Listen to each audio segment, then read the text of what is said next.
up, family?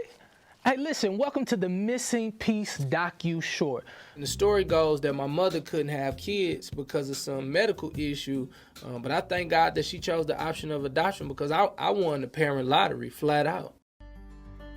So, you want to have children, and what happened? Were you able to have kids or you weren't? I was going to this doctor, you know. I thought there was something wrong with me real bad. And he was telling me about adoption.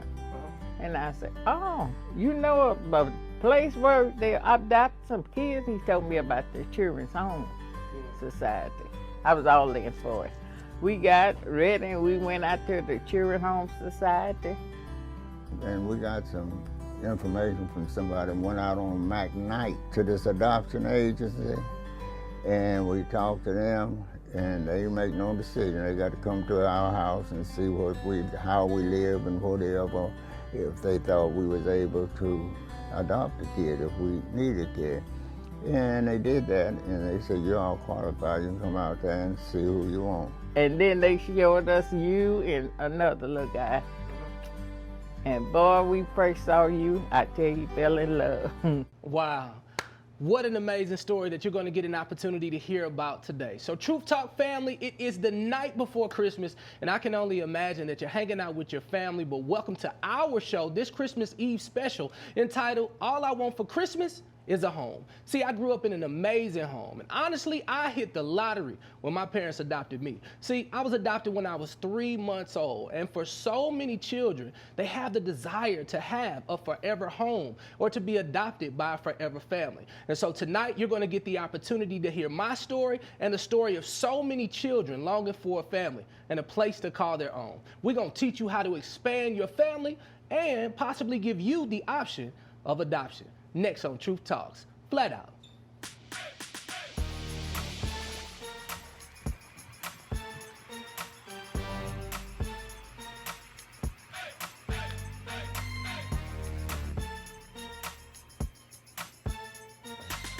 All right, Truth Tellers, welcome to the show. I'm your host, Ryan Cameron. And as always, we got our other co-host. We got Santa's favorite elf, my man, Willie Moore Jr.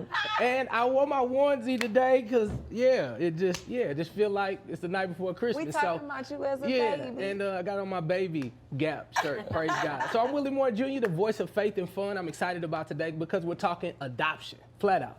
And our Christmas angel, Bree Renee. Hey guys, what's up, Bree Hive? I see y'all out there in the comments. I love you guys. Thank you for tuning in and inviting us into your home on this special evening. And our favorite elf on the shelf, Mrs. Claus, AKA Dr. Viral, Dr. Cheyenne Bryant. What's up, Dog Squad? It's Mrs. Claus, the big boss. I'm delivering presents tonight if you were naughty or not.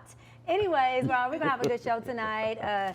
Happy night before Christmas. Yeah, man. And I'm going to probably pick on, maybe I'll be nice tonight. Yeah, I be don't wanna nice to Willie naughty. on his show. Yeah, we'll do that. So today we're going to dive deep into Willie's adoption story. I promise you don't want to miss it. But first, Willie, tell us what's going on with our trending truths. Well, of course, you know my cousin, who's not officially my cousin, Shamar Moore, he's opening up about struggling with his racial identity. Now, Moore, who has a white mother and a black father, said this in part, am I brown enough?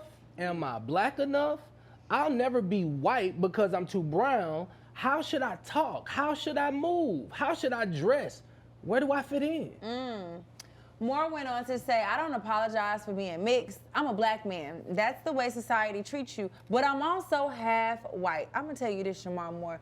You fine enough. So, hey, we give you that pass. So both of you all are actually biracial. You know, you're a Latina and black, and you like have Iranian, right, and black. So do you all agree with the identity statement that Shamar's kind of talking about? Have you all ever struggled with that? Yeah, I did.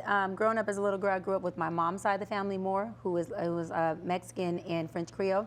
And they used to do my hair in these big bangs with something called Aquanet. And anybody who's brown or Mexican, y'all know Aquanet was our thing growing up. And so it wasn't until I was like 8 years old. Up until 8, I thought I was literally just all Latina, I'm being honest. I went to my dad's family's house at 8, and his mom washed my bangs out. And I remember when she washed my bangs out, I cried like a baby because I felt like she was taking away my identity. And she said, baby, listen, listen, listen, listen. And I was crying and she goes, listen, when you're with your mama family, you could be Mexican. And when you're with us, you black. but it wasn't good enough for me because I still felt like she was washing away my Mexican in me. And after that, she put a bun in my hair. But let me tell you this, once she put that bun, baby, that bun never came out. Look. Never came out, honey. Yeah, no, for me, I guess because I only grew up with my mom's side and growing up in a very black city like Atlanta, all I ever knew was to be black. But of course, my mom told me I was mixed, but it was my black counterparts and my friends growing up sometimes, or peers, that made me feel like I wasn't black enough. So they might say things like, why your hair curl up like that? Or, you know, you a white girl. Even though I'm like, I don't have any white in me. I used to get so mad, but it's just like, oh, you're so much lighter than us. You white, you know what I mean? But white people always treated me as just straight black.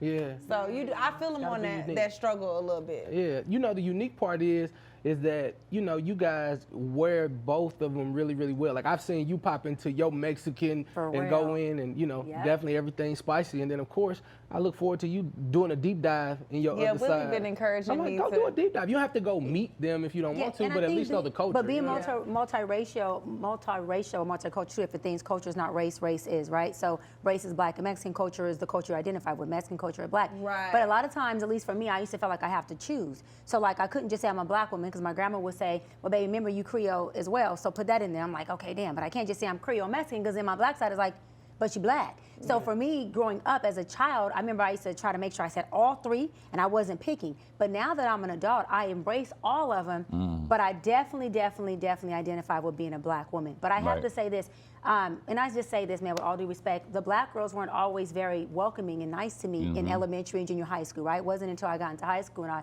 said, you know, anybody who got a problem, we're just gonna throw these dogs, and I gained the respect. But before then, they weren't that nice. And so I used to veer away from anything that was black dominant, I'm being honest. And then as I got older, my mom would tell me, like, baby, you're black and you gotta embrace that. And as I started to just embrace it more, I met black women who really embraced me and was like, sis, you black. You black. So now, I'm mixed race, baby, but I'm a black woman. You black. I'm a black woman. She's a Blaxican. CBS has released the first official trailer for the all-black soap opera, Beyond the Gates. So let's take a look at it.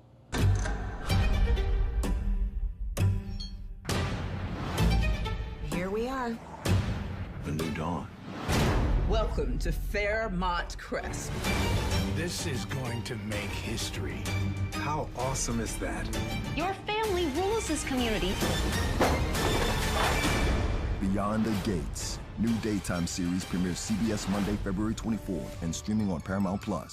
Beyond the Gates, y'all, will premiere February 24th on CBS. I'm really excited about this because, one, I feel like blacks, we've always been the ones, my grandma, my aunts, they're the ones who kept the soaps going. That's right. And shout out to my homegirl, Ernestine Morrison. She is actually in a lot of those episodes, so shout out to you. But how do y'all feel about the first all-black soap opera? Well, at least they got money. Okay. That was the first thing I said. Well, they got money. They didn't come out. It's not like Good Times all over again. They're not struggling. I'm glad about that. But I mean, I grew up, like you said, we watched Days of Our Lives and General Hospital and all, and we knew all those stories. So I mean, I'm excited to see what it's going to do. Yeah, and I love that they're showing the reality of a lot of black families. I don't know what people think black people are doing nowadays, but black people are educated. Black people got money. Black people are traveling. Black people are owning things, and black people have a really great, amazing quality of life while still having family. Man. And I'm happy that they're showing that because black isn't always gutter. It ain't always hood. And you got a lot of black people who are in the hood and they're hood rich, still living a great quality of life. So I just hope the soap opera shows the different gamuts and shows that black people are doing the damn thing in a lot of areas and in a lot of different industries and spaces. As a black man, I'm excited to see it. But the truth is, I know that you can't teach an old dog new tricks. So when I look at a new black soap opera coming in on the daytime, I know my mama, their core audience, who's gonna be watching it, hell, they already on Young and the Restless. Even my daddy, he ain't never watched none of that stuff, but now he watching Young and the Restless since he been retired. I don't know what the marketing plan gonna be to get people over, or if they have a long enough runway and budget to be able to say, okay, ratings may be one thing, but we need to push up, or we're gonna give it 24 months. But I think it's gonna be a slow burn. I think it'll be good though. I think it's gonna be good. I think it might not be as slow of a burn as you think, because these older people, this demo is at home watching TV anyway, and I think it's the same Tyler Perry demo. They like they jump on anything drama and Tyler Perry, so I think they gonna fall right on in. This ain't streaming. This is correct. This like a direct correlation. Like when CBS. they in there, they like, man, we on CBS. Right. But when Young and the Restless coming on, so when you look at Young and the Restless, I mean, I don't know exactly, but it could be. It's in that same. Yeah, kind as long as they don't have it coming on Friday night at 8 o'clock. Right. If they do that, it's doomed. Right. Yeah. It needs to be right in that demo. Yeah. So, all right, y'all. Travis Hunter is back in the news after we just had his back about his fiance. Apparently, his IG is gone because of an old video of her twerking on somebody that wasn't Travis. He was outside in the car waiting to pick her up. All right. I tried to have her back. Bree, what's really going on? No, Ryan, you really did have her back last did. week, and I didn't have her back, but I gotta have her back on this one because this old guy from a party, posted videos of her twerking. He also posted a picture of him holding her butt, cheeked up, groping her with her booty cheeks kind of hanging out. And get this, now this old guy is now selling merch of this picture. Right. So I gotta ask y'all, do y'all feel like Travis is wrong for deleting his Instagram? And do you feel like she's wrong? The dude is cloud chasing. I think they might have been, whatever's going on, these kids are doing age appropriate things. The man dropped her off at a party. What does he think happens at a party when kids go to a party? She's not standing against a wall. Right. So this is not something he did not know. She didn't sneakily do it behind his back. He dropped her off. She came outside. Who knows what they talked about? And this might have been a conversation that she shared with him transparently. And so they're kids going through kids things, and leave them alone. I think the deletion of the IG had nothing to do with the fact that she twerked. Oh, come on. I think he is totally freaking tired and exhausted with people coming at him about his relationship. I think that we have not talked about the elephant in the room that nobody want to keep bringing up. The reason that she's getting all this drama is because she's not black. She is black. First y'all, of all. no. She's black. No. She is. Her mother is black. You can say all that you want to say, but I'm telling you what the internet is saying. Yeah, she can post whatever she wants. No, she's been saying I'm Hispanic on some of these posts. She is. So she's been. both. But what I'm saying is the internet, is making her not be black, and they're going for her. They would not be coming for a black girl like this. They would not. I'm sorry. I think you're right. I think it's because we, as a community, want to see a young, successful black man with a black woman, but we don't get to choose who he loves. And I think that he is deleting the Instagram because he's tired of the scrutiny. Yeah. And I would feel like, why y'all keep talking about her? I'm the one that's breaking records. I'm the one that just got the Heisman. Talk about me and my accolades. Because they don't want to talk about positive things. They want to keep it a negative rhetoric and a negative narrative when it comes to anything black, especially a black man. That's why I posted, leave the Negro alone. Let him move the way he wants to move with his fiance, and find you something to do. Yeah. I honestly, going into the league, I know he loves her, but if there's just so much attention, like you always tell us, man, please, save your 20s, enjoy your 20s. Right. I think when he looks 10 years later, he'll realize, like, man, you know what? I could have done things a lot differently. For me, I would say, hey, you either gonna roll this way or I'm gonna have to make a move. I don't think this was her fault. Yeah. So up next, we are going to be politicking. Are we canceling social media platforms for contributing to the Trump campaign? That's next on True Talks.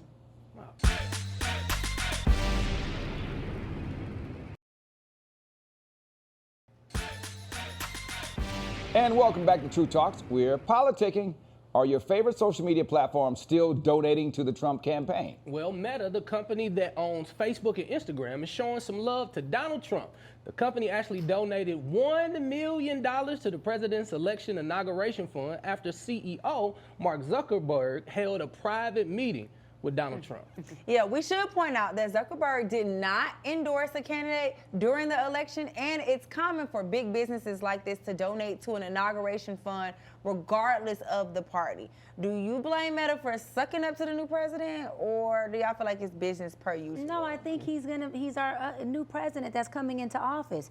So who more than the president of your country do you want a relationship with if you have a business as big as Zuckerberg? I think that's called politics. It's called business. At this point, he didn't endorse nobody. Yeah. So even if Kamala would have gotten office, his butt better have tried to create a relationship with her. It's business. People got to move out of this little low functioning, very broke mindset and understand that once somebody's in a position that you can use them to help catapult you, that's the play that you run. Right. Dr. B, I usually don't agree with you on politics, but today I do. I don't think that he did it with any malicious intent or anything. I think it was just like you said, hey, this is going to be the next president. Whoever was going to be inaugurated, I'm going to donate to it. And I think, you know, it's $1 million.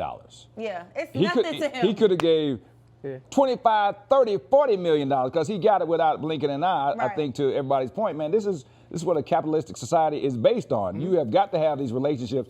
And believe it or not, y'all, no matter what we do, it's not going to change the outcome. Come January 20th, he's going to be in office. And maybe, I'm nervous, though. Maybe he's trying not to get his app deleted like TikTok. Yeah, I'm nervous, though. Why? The way this man maliciously uses media is scary for me. So whenever he gets in Trump with or any type of Donald Trump. Oh, okay. Like, I have never in the history of presidential elections have seen such a vocal president before inauguration, telling people what I'm going to do, how I'm going to do it, rubbing elbows with Elon Musk, who has over 220 million Twitter X followers or what have you, and they're able to push the rhetoric. The bigger way that Germany was able to become what we hated, right? Getting an opportunity to see Hitler do what he does, he got an opportunity to run media. So when I see them saying, well, we're going to get rid of what you love, the tickety top, and then you're meeting with Mark Zuckerberg and your vice president is Elon Musk, it just makes me a little nervous of the rhetoric and the narrative that they're going to be able to put into America and the new laws that they're attempting to push even on networks like this. Well, yeah. I do like the fact that,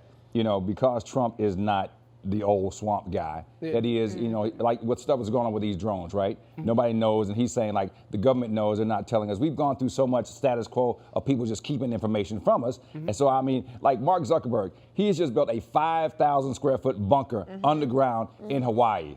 Why? Like, you know, what is really going on and what aren't they telling us? Compared to some other people, at least Donald Trump, he might slip up and tell us. Yeah. It might be a mistake, but at least we'll know, as opposed to everybody else just kind of being status quo and it's politics as usual, which I'm not really a fan of. Zucker's right-hand man is a big Trump supporter. Right, but whenever you get new leadership, you get new leadership. You get new policies, things change. I don't understand why people are so appalled and surprised that you have a new president. You're going to have a new VP, new policies, new businesses, and things are going to be different and new. Our job is not to sit up there and be in a fear-based space of like, oh my God, what's going to happen? How about try to get educated on what is happening and how you can make it work for you and not be fear-based? Get into your victory mindset and say, oh, this is what he's doing. Let me figure out how I can make that work for me. I don't think it's fear. It's just letting you know what's going to happen. It's not fear, but he's already said, day one, 21 million people about to be deported. He let us know. Day one, I'm getting rid of all this DEI. Day one, I'm starting to stop and frisk. If there are no cameras and nobody can really run the algorithm and get these images out, the only reason why you know about George Floyd is because that Beyonce's internet was ran by somebody who would allow it to go through. If there are going to be new sanctions, new laws as it pertains to social media, it's going to be an issue if Trump is at the head of it. And what scares me the most is that the CEO of Meta is the strongest Trump supporter and his own personal money. He put millions of dollars into his campaign.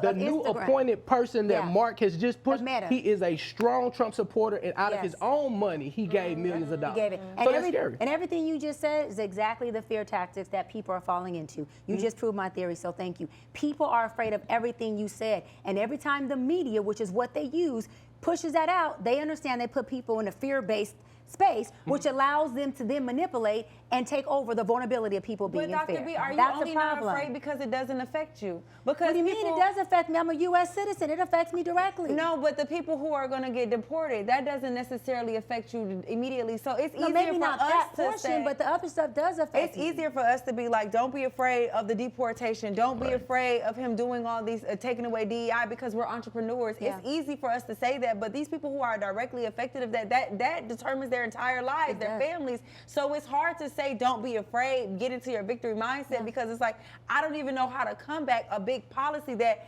is so far-fetched. You know what I mean? So how do you rally against something like that? Right. But who they're stripping away. But how does fear solve any of that? That's my point. Fear is not going to resolve anything. Well, I mean, this is a wait and see type of situation, right? I mean, let's paralyzes you. It doesn't help you mobilize or move forward. There's no point in being in fear. Get into a place of solution. Contact advocacies, contact resources, get your family together, mobilize people, but fear keeps you paralyzed and nothing happens. I don't think it's fear. I think it's informative. Like, you're just being informed on what could happen. As my daughter would say, one of her favorite lines is, I'd rather know than not know. Exactly. At least he's telling you, but I think to the point of what Bree's talking about, I don't really think people are really understanding what this mass deportation is going to mean for everybody's everyday life, right? Because if this happens and you put all these people back in their own countries, nobody's going to be in these kitchens, nobody's going to be out there doing all these workers, things that these people, these jobs that nobody else wants. It's going to shut down a lot of the economy. Yes, it is. People are going to be working. People are applying for jobs. People can't get jobs because other people are filling them. I'm not for deporting immigration. What I'm saying is when jobs become available, people are going to fill the jobs. Who's going to fill those jobs? People that look like us. People who don't look like us. That's what job employment is for. Think about our agriculture and our food. Think about the people who are actually out there doing these jobs with the food. And farming. And I don't know any young black people that are doing those or want those jobs. And maybe that's the problem. You get what I'm saying? We need to make sure that there's the integration of everybody working and having things that whether you are the last thing that generation and the younger generation, listen, I own a business. I've had so much turnover with these teenagers and teenagers. They do not want to do it. And all you got to do is put the damn pizza in the oven, wait 3 minutes and take it out. And they're like, man, I don't want to do all that. They definitely don't want to be out doing no real physical labor. That is not going to happen. They're not stealing jobs from people that want them. They don't want those jobs. I don't think they're stealing jobs, but it's not our problem. If our community doesn't want to go out and get jobs, we don't sit here and have to just, again, go into, well, they don't want it. Well, then, hey, they don't eat. Well, I'm saying if we take away all these people that are providing this, then who is going to feed us? So here's the thing. I agree that those jobs will be filled somehow. I know the turnover is going to be what it is. The bigger issue is how fast they want to move. When you see people at the borders of Texas saying, we're going to build out some land to make sure that you can fulfill what you want to fulfill, there will be no real cameras on this. So we will not know the brutalization that these people are going through. Absolutely. When you hear a president comes with rhetoric that they're eating their dogs, they're eating the cats, he does his best to make sure that his words become true. Put a pin in this show on Christmas Eve. And mark my words, when we come back, we play the clip. You gonna be wrong and you gonna be wrong because don't nobody want them damn jobs. And we all gonna be sitting up here. Put a pin in it. Mark this show, December 23rd. Pin it at the top and watch. The grocery stores are gonna be empty because we can't get food, and the stuff is gonna be old because it took forever for us to get it. We're gonna be eating at their house, up in the hills and up where he lives. Absolutely. But we were just talking about because Willie got a bunker, right? We talked about canceling X. We talked about canceling, which is also known as Twitter, because of Elon supporting Donald Trump. Are we canceling Facebook and IG? I mean, you know, I ain't really on Facebook that heavy. That's something for y'all older generation. But do y'all feel like y'all getting off? No, I'm not canceling. But I've told my team that we have to accelerate because I believe that there's some new laws that's going to come down. I think the algorithm is going to be. I think the algorithm's going to be a lot different. I think if you're not going to pay to play, then there's not going to be any organic movement that's going to happen. And I know that our businesses have to accelerate because when you start doing business with politics, the beauty of social media that it had no political influence initially. At first. But now, I mean, now the politics is just too close, and I just believe some type of legality. We making too much money on it. Social media has a political influence. Like, are y'all freaking like don't have brain stems in your brain? Everything about it is media is politics. Instagram is politics. It didn't Facebook start is politics. that way. I'm talking about influence-wise. Right. There's no laws. I can make $1 million in 30 days and ain't nobody worried about it. Whether it's our businesses that we're trying to influence people with, politics, every page has an influence pace or an influence call of action. Period. Ours may not be political, but there's pages out there, Black Lives Matter, NAACP, all that stuff is pushing politics, pushing a group of people to do what they want them to do. It's been like this the whole time. Why are people losing their mind going crazy? Figure out how to make it work for you. But it didn't. It wasn't like that initially. And with the difference between Twitter or X was that Elon Musk used that platform to push certain rhetoric out. And I will give Mark Zuckerberg his flowers for staying kind of neutral in that with Meta media and Facebook and Instagram, he didn't really push out or support any one candidate in our But you know algorithm why, or our right? feed during this. You know, Zuckerberg been sued a whole lot of times. That boy ain't trying to be back in that court. Maybe So that's he's fine. trying. Well, He's always trying to play. think He's trying to stay neutral. What's going on now, right, is that everybody's waiting on TikTok to be banned. Yeah, And to so put sad whatever about their that. new thing in there. can't do I that. got a solicitation on the email the other day about a platform called Flip. And Really? Flip is basically, they want you to make these videos and get paid for them on products that you use. But to get on Flip, you have to actually buy a product. And when I just typed in, I mean, everything possible typed up, and then you buy it, then they send it to you, but then you're able to post on that, and then you're able to monetize it. So there's already things that are waiting for TikTok to go away. I mean, there's nothing all these like different TikTok. platforms that are going to be happening because TikTok is going to go away. What if And- he's calling the bluff? Like, please, Trump, don't get rid of TikTok. Like, we need that freedom. All Are right, you y'all. gonna donate to his campaign if you don't? I would, actually. All right, coming up, we're going to share with you a very personal journey of adoption from Oh. one of our co-hosts that you don't want to miss. Up next on Truth Talks. Selling out for the bread. Isn't that about money, really?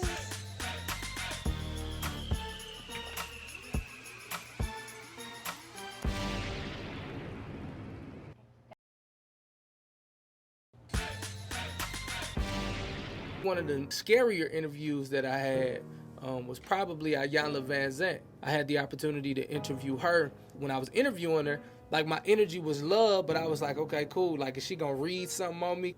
In the middle of me doing good, she switches the questions up. It's like, can I ask you something? Can I ask you a question? Sure. How did you think that being adopted and never having met your biological parents, that you was okay? After Ayanna asked me that question, I mean, it really made me personally begin to think, like, could something be wrong?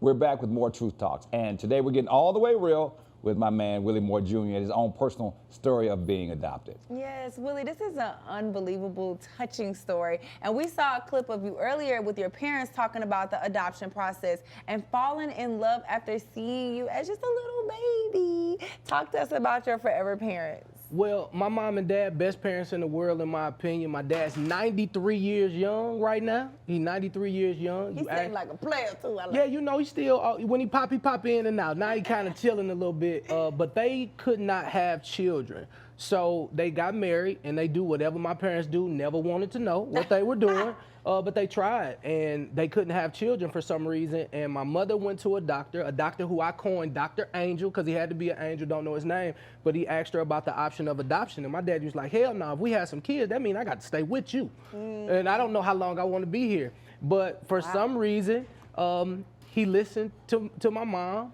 and when he walked in, the story goes that when he walked in, he said, "Who's the little guy in the middle bed?" That was his first words. And then the little guy was me. And he said, "Okay, well, let's go. That's my baby, let's go." They was like, "No, it's some legalities." He said, "Well, shit, y'all got me over here. I came over here to get a baby. Hell, I thought you just picked the baby up." Now give me my child. But he said, just from the moment that I seen you, I knew that you were my son. And that's what I've been challenging people across the country. Just get in the environment. Like, if you can get in the environment of children, like right now, 123,000 children are available for adoption.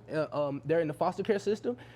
And so, you know, my main thing now, because I have such a beautiful story, I've been doing this work silently for the last 15 years. And so publicly, people have known for the last 7 years. But when I started the work, it was so personal to me that I didn't want it to be something that was for clout. Right. So I've helped over 2,000 children get an opportunity to be in people's homes. And I got, now these kids are in college. They're all my babies. And, we have a good time. Like, usually when I go do foster work, they be like, you got 15 minutes because these kids. And then we get to like 15 minutes, I'm telling the story. And I'm like, y'all want me to quit? They like, no. And it's like an hour. And usually I'm spending like an extra hour talking to children because I know that that's my wound that I survived and now I'm healed. That's beautiful. I got a question about, your work with the kids. Is it harder for kids that are older to become adopted? Because, your father walked in and he saw a baby, he fell in love with you. Everybody wants babies. What about the ones that are older, the 8, 9, 10? Or even 13. The 13-year-olds. Is it, in your work, has it been harder for those kids to be adopted? Yeah, I remember Kyle Anderson out of Charlotte, North Carolina. He's 13 years old. He had been in 16 foster homes. When I shook his hand, he had no life in it. And I looked him in the eyes and I said, I'm gonna make sure that the world knows about you. I'm gonna make sure that you know that somebody's fighting for you.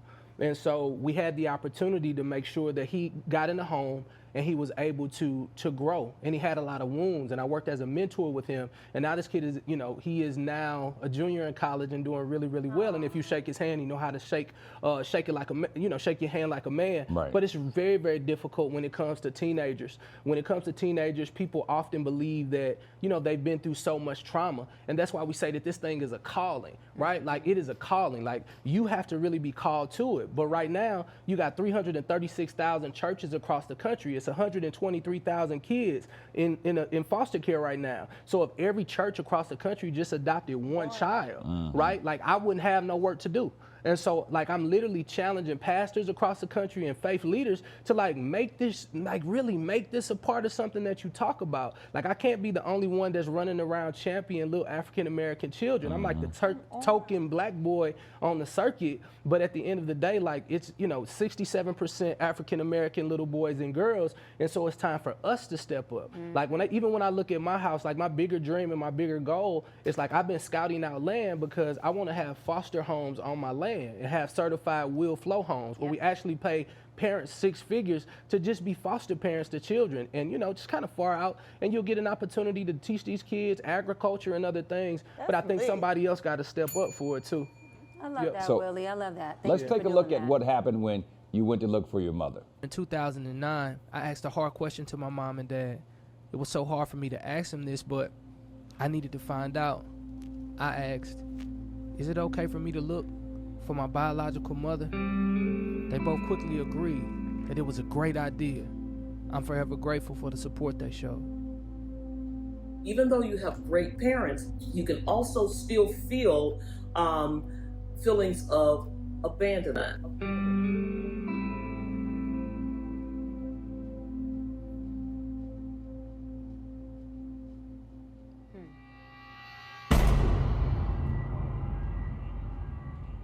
Now, Willie, you were told your mother didn't want to meet you, then told she was deceased, only to find out later that you have a biological brother and your mother was still alive.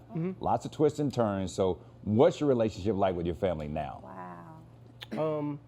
So 2009, like, I'm fresh off of being Pretty Willie, and I just finished a show with DJ Quick. I'm in LA, and I hear this voice that says, your way or my way. I give my life to the Lord. Probably 120 days later, I got this new song called Sex in the Daytime with this guy named Tank, Daryl Babs. Many of you all know him. And then Warner Brothers calls and says, hey, we're gonna go in a new direction with this artist named J-Rock. And but they gave the money of my fund. I moved back home. I started this thing called the Young Fly and Save movement. So I'm doing the right thing. And this young lady, she asked, like, you ever want to meet your biological family? And feeling like God can do anything, I started the process. I paid $400 because in the state of Missouri until now, they would never give you your name or anything. It's like a closed adoption. We went through the process. That $400 was really, really hard to get. This white lady named Laura Winters, we really hit it off. And she was like, we're gonna find your mother. You're so charismatic. And I was like, oh, it sounds good. She told me to write a letter. I ended up writing a song to my mom. Wow. Like, I was like, hey, don't worry about no letter. Because in my head, I had this thing where, the wind is going to be blowing. We're going to go through the field. My mom's going to be running in slow motion and say, I miss you. And so on January 6, 2009, while I'm in ministry, right before I'm about to go out, because I had a men's group, Laura called and she was in tears. And I was like, by now I'm a Christian. So I'm like, hey, you can't take you can't steal my joy, devil. Right. And she said, well, we found your mom. She just doesn't want to meet you. Oof. And I was like, hurt. Like, how can you be doing the right thing and the wrong thing keeps happening?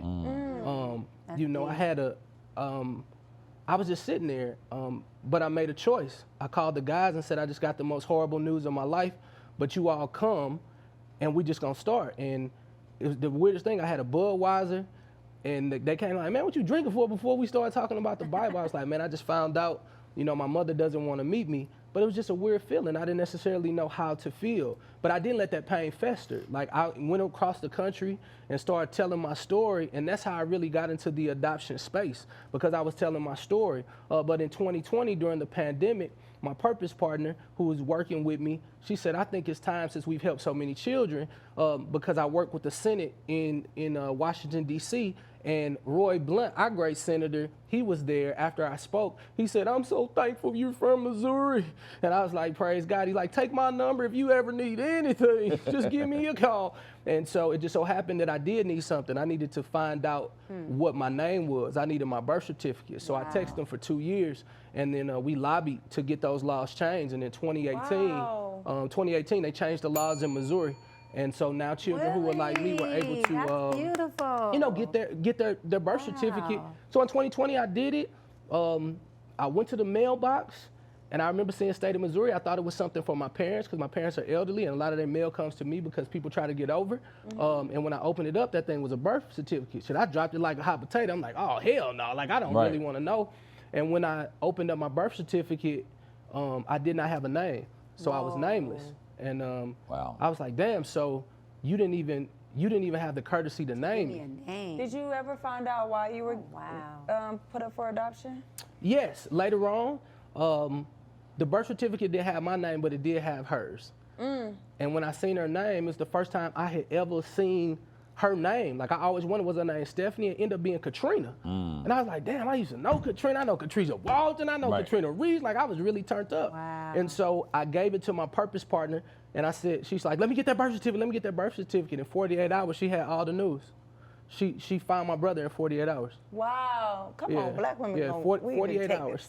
According to the Adoption Network, there are about 4.5 million people who have been adopted, and about more than 115,000 adoptions that happen each year. Willie, you talked about being adopted as a child, and you grew, or as a very young baby, and you grew with your forever parents. But did you ever go through a phase where you were like kind of rebellious against them, like, where as a teenager where you were like, you're not my parents? You know how sometimes I think a lot of people are hesitant to adopt older kids because they think they'll have that phase. Yeah, I think 2 times. So my mom, she wouldn't let me go to this party, and I had already had my money ready, had my clothes ready. Outfit. And she came, you know how you lay it out? It was Cosmic Blues. It was like the generic used jeans, and I had it out. And she came home, and she said, I don't want you to go to this party. And I was already ready. John was ready, and everything was ready. And she said, I just don't feel good about it. And I was so hurt because we were ready to go. And I walked in, and I said, I wish I had my real mama. Ooh, Willie. And she said, I wish you had her ass too. Black mama's gonna come with that comeback. And then she paused, and she said, because then you will know, then you will know that there's nobody in this world who's gonna love you like I do. Come on, Willie. Oh, Willie. And man, it shifted my life, and that's the worst thing I ever could have did to her. And my dad, he came in, and that's when I wasn't his son by then though. He was like, hey, what you say to my wife? Wow. You know, he didn't care about none of that. Yeah. And you know, so he came in and he did it. You know, the second time I did it, I had to hold him when I met my biological mother, because I did meet her in 2020, and my mom. You know, first time we talking, I was like, Mom, is there anything you want to say to her? He's like, nope, I don't want to tell her nothing. Shit, I thought she was gone forever. I was like, oh, this is uncomfortable, right? And as my biological mother was walking out, my mom was in there, and I grabbed her, and I was like, give me a hug. She's like, I don't want no damn hug, you know, because my mom's spicy. And then I hugged her again. I said, listen, nobody can ever take your place. Period. And she said, well, shit, that's all I need to know. And she walked out, and they've been best friends ever since. We got more coming up after the break, adoption and its impact on our black children in the country. It's a great episode of Truth Talk, so come right back.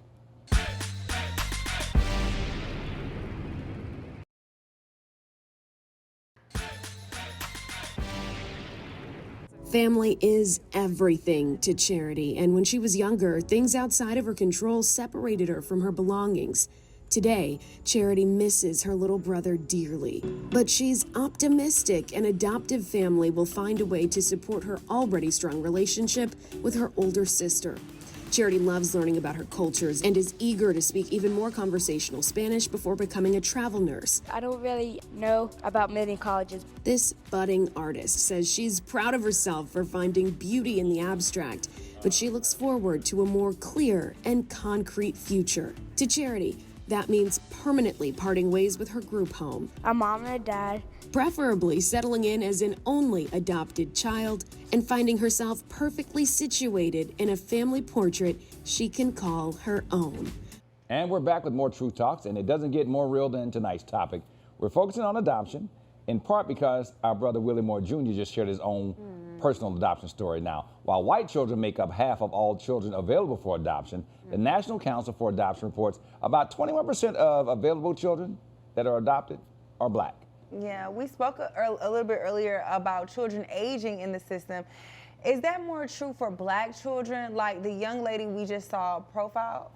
Not just black children, all children. Everybody wants, especially mothers, they want the opportunity, you know, of motherhood, to have a child, to have a baby, to do all of that. You know, what we've been attempting to do is to create a new vision. You know, like everything starts in a vision. So we've been doing our best to create a new vision to show people like, hey man, the option of adoption can start at 10, it can start at 13, in hopes that mothers would be a part of it. What's also startling is the amount of time children spend in foster care while waiting to be adopted. 60% of children waiting to be adopted have spent more than 2 years in foster care. And then 27,000 have spent 3 to 4 years waiting for a forever home. 13,000 have spent 5 or more years in the system. Willie, you've done a lot of work with foster care and kids, like you said. Talk about the feelings that they've expressed while waiting for someone to choose them. You know, I would always tell my story, especially the part where it probably hit everybody's heart on television. I would say, you know, how would you feel if you had a mother and you find her and she says she doesn't want to meet you? Everybody's like, oh, but it was I think it was about a 10-year-old young white kid. I forgot his name. I think it was Brandon. He was in Tulsa, Oklahoma. And I went to this foster home because, you know, all parents, they call when I'm in the city. Like when I come and do something, I go in the city and try to find a foster home or foster parents to go hang out with them. And he took me on the porch and he said, I like your story better. And I said, what do you mean? He said, because you don't understand what it's like to know your mother, to know your father, and then have to live here. Wow. And I was like, you're right. And I just hugged him because I had a new thought process. But the beauty of it all is that everybody stays hopeful if they're in a good foster home. Because there are some really great organizations, Bethany Christian Services, some local DFACS is really, really good. If they get in a great home, 3 or 4 years with a loving family is actually good. And many times those children are adopted by those foster parents who have been fostering them. And so it could be a beautiful situation. Now, the unique part is that sometimes, even though it's just a little small amount to foster children that the government gives, some people attempt to do it that way and they're not really great foster parents. And that's when you hear these horror stories. But the beauty of it is that there are more beautiful stories than there are horror stories in a broader scope of things. Shout out to Paris Hilton too, because she just came up with and passed the act about children in foster care so that the people who misuse and abuse those children can now be held to criminal offense. Yeah, that's They can be charged criminally for that. So Dr. B, you got to talk about the impact of being adopted and that myriad of feelings that range from joy kids and parents can feel once they begin their forever bond. Yeah, well, so initially, it goes from abandonment, identity crisis, self-hatred, and self-inflicting pain. They don't feel like they have a place. Where do I fit in it, right? I know that I'm loved here, so I want to respect the parents who have adopted me, who are showing me all this love, and they're giving me a place to be in. But if it's not your biological parents, you still don't feel like you can identify with who you are in that family that you're in.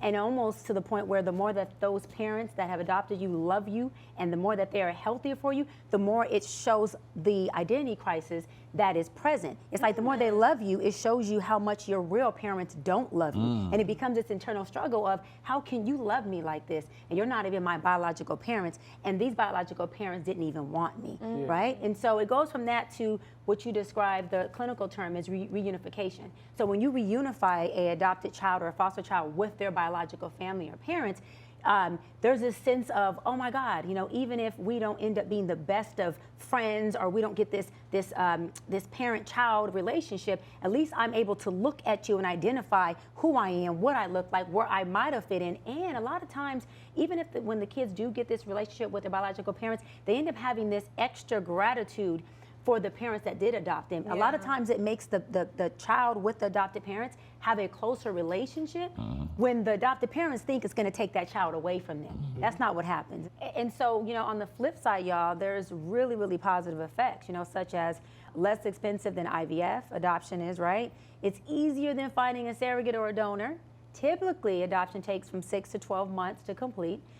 Sibling groups can be adopted together, which I think is so freaking amazing and usually better for the siblings and the family, to increase your family all at once, right? There's no age limit for the parents. You can be any age to adopt as long as you, you know, can afford the adoption process. and you can be past menopause and adopt to increase your family size. I think it's something that's really great. It brings a completion to the entirety of the adopted parents and the kids. I've even thought about doing it, not because I'm of age and haven't had kids. I want 2 of my own kids, and I thought about adopting 1 or 2 as well, so I can have a complete family of 4. Because I just think it's important. I didn't experience, adoption, but I did experience abandonment. And to have little kids in my house that I can say, I empathize with that, and it may look different, our stories may be different, but I understand what you might be going through. And to love on them like they're mine, I just think there's nothing that's more magical than to be able to love yours and love that's not biologically yours like it is. Yeah, and they not be able to feel or see any difference. That's beautiful. Children adopted from the foster care system can sometimes come from circumstances that expose them to uterine drugs, sexual abuse, and other unfortunate situations. Now, we want to demystify how these children are considered hard to adopt or somehow broken. What kind of assistance is available for these children, Willie, from state? Well, parents who adopt from foster care undergo specific training to understand the effects of trauma and help the children to heal and go through what they're going through. But each child is guaranteed, first, lifetime Medicaid and health insurance, free behavioral and mental therapy, adoption financial assistance program, which is commonly known as AAP, until they are 21 years old. That's so good to know. Yeah, Willie, I'm proud of you, man. And you didn't let your circumstances define your life. You embraced it to the point that you even have a foundation that's focused on adoption. You got to talk about it. Yeah, indeed. It's called the Will Flow Foundation, where we're creating new narratives for foster children and adopted children. What we do is we're a faith-based nonprofit where we literally create content to show adoption in a different light. What you guys had the opportunity to see is my documentary. It's called The Missing Piece. It's been in film festivals across the country, and we've just been waking people up and saying, hey, it's a beautiful option of adoption. I often tell parents all the time, like, listen, my parents, they were 2 ex-sharecroppers. They worked as housekeepers at Barnes Hospital, Kirkwood High School. My mom worked as a housekeeper at Incarnate Word Hospital. And, by the time I was 28 years old, I was able to retire my mama. She didn't retire until she was 35, but the money was there and we were able to do some things. And so I always tell people, listen, if you go adopt or do some foster care stuff, listen, you could get a Willie, okay? You can get a Willie if you know what I'm saying? You might mess around and get one. You said you might mess around and get a Willie. Them, but they hit the jackpot with you, Willie. Sure, so, Willie, man, thank you for sharing your story with all of us. If you're considering adoption, please visit your local Department of Health and Human Services and inquire about foster adopt programs, or you can find an agency like Bethany Christian, okay? We'll have more True Talks after a quick break.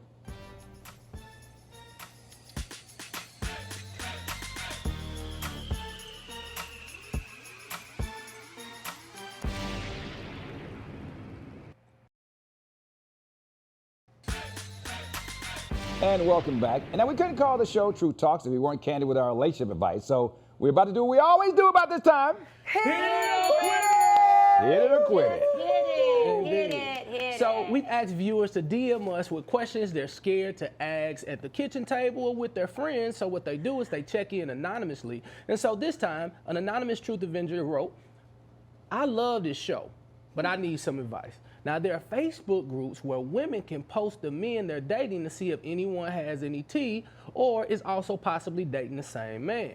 So I saw a close friend boyfriend posted up in the group, child.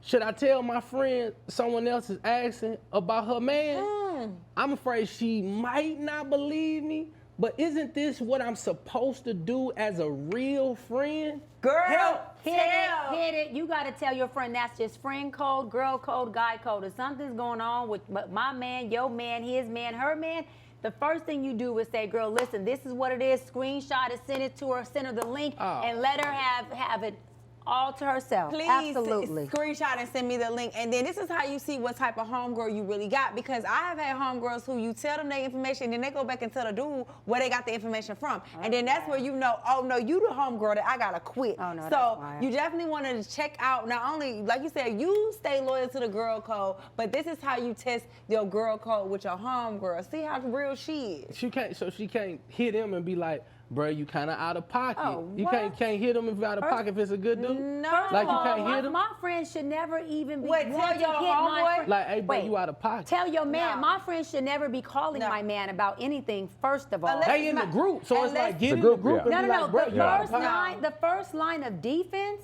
is me, Okay. the linebacker. I'm on the line. So you tell me first, and I'll let you know what I want you to do But with my what friend. if You your don't friend take get action pissed to off your at own you and just hand. don't mess with you no more because of it? If she do, then But that's not your that's homegirl. That's different. what We I'm don't saying. care This is about how that. you. Yeah. This is how you find out Girl, how bye. real you and your homegirl, how close y'all And you know are. what's going to happen? No. What always happens She's still gonna if go she back. is really digmatized. Yeah, she gonna go back. But that's not. No, no. What If she still wanna- let me finish my point. It's like a lot of times when they put this stuff in there, you already know the answer. You already know if you tell this woman, she is going to have some type of feelings because, again, once it goes horizontal, people act a different way. And when y'all in a group circle and it's all a bunch of girlfriends together, it's totally different when they're sitting on the pillow together and she's all in love. but And she gonna forget. What I'm saying is a lot of times they forget about all that girl code when it's just them But Ryan, together. our responsibility as women is to keep our commitment to our girlfriend. We don't care if she go back, if she spin the block, circle the block, Yeah, that's on do it you. again, suck it again, ride it again. We don't care. But if we know something's going on and it has to do with one of my girlfriends, not only am I going to screenshot it, Yeah. I'm going to ask her, girl, you want me to run a play up in that message? Do you want me to let this woman know what do you need me to do? As a Yeah. real friend gonna say, this is what's happening, what you need me to do? Sign me up. Yeah, Those are my kind of friends. As period. a I real don't friend, care. it is your duty to No. tell her and be honest. Now, how your friend reacts ain't your business. will That's let on you. know. Yeah, it will Yeah, let that's you on know you. how your friend or how she values the girl code and how she values y'all friendship. Because a real friend will be able to be like, thank you, Dr. B, for letting me know that he dating somebody else. I appreciate that. Now I'm finna tell him I heard through the grapevine.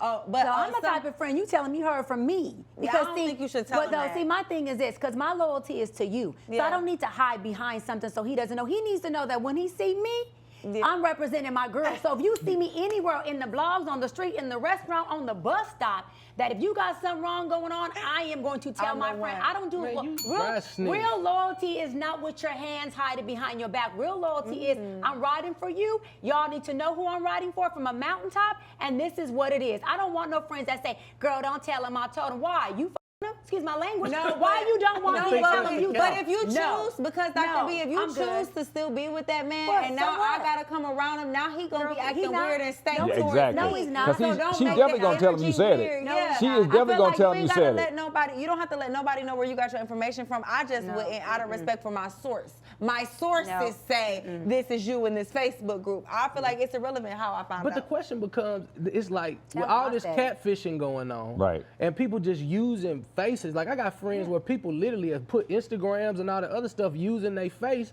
It's like, what if this might be the case? Like I think you got to investigate. We live in a very unique not world. Don't you start this Catfish. womanizing This ain't mindset got of it nothing could to be do a with no catfish. womanizing. Ain't no damn but it has catfish. to be a conversation. Then You that's have for to have that a man and that conversation. woman to figure out if he a catfish or Yeah, a real go- daddy fish. Whatever he is, Oh, he what needs fish? a daddy fish.